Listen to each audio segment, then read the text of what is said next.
Tsika vetivety ato amin'ny soavandriamartafika akoatra mpamakafaka politika ihany koa ianao inona soava no azo hoe amakina an'le fomba fihetsiky ny fanjakana satria ity diabe ny olom-pireneny ity raha ny filazana Andriamatoa Leramarsaona dia hoe diabe mangina andeha tongotra fotsiny izy ireo tsisy kabary politika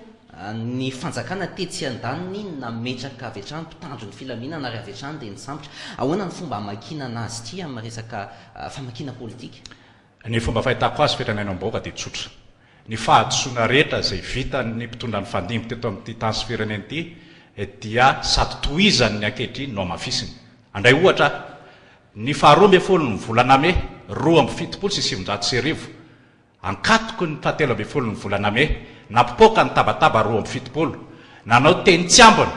ny président république Philibert Ratsiranana tany an-dranomafanany fanadina ny aminy hoe ny areo izay mihetsiketsika ao Antananarivo ao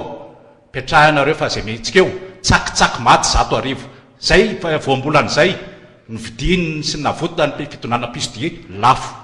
tamin'ny taona 1970 nisy teny nataon'ny amiral Ratsiraka ny aminy hoe na iodiody na impito na impitopolo na impitonjato na impitoarivo amin'ny mandanjery koa aiza nareo ataovy izay ataonareo fa tsy ahoaka zany navotany nga amiral lafo koa izay vavatsy ambana izay ny 2 niverina ihany koa ny teny tsiambana mbola nataon'ny amiral Ratsiraka ihany tamin'izany fotoana raha nietsika ny vahoaka ny aminy hoe ianareo izay olona vitsivitsy reo jereo aloha ny zavatra izay ataonareo ary tsy mifanalavitra amin'izay nataon'ny Ngamary Karavalomana ny 7 hoe jereo ny hery aloha vao mitsapany aty izay fomba fiteny izay dia naveriny général Florence Rakotomana omaly ny aminy hoe izay mihetsiketsika dia ho samborina na iza mitarika eo ary izay olona rehetra vorovoreny na 10 na 20 na 30 dia ho aparetakay andraiandraikitra izay izany fomba fihetsika sy fomba fiteny zany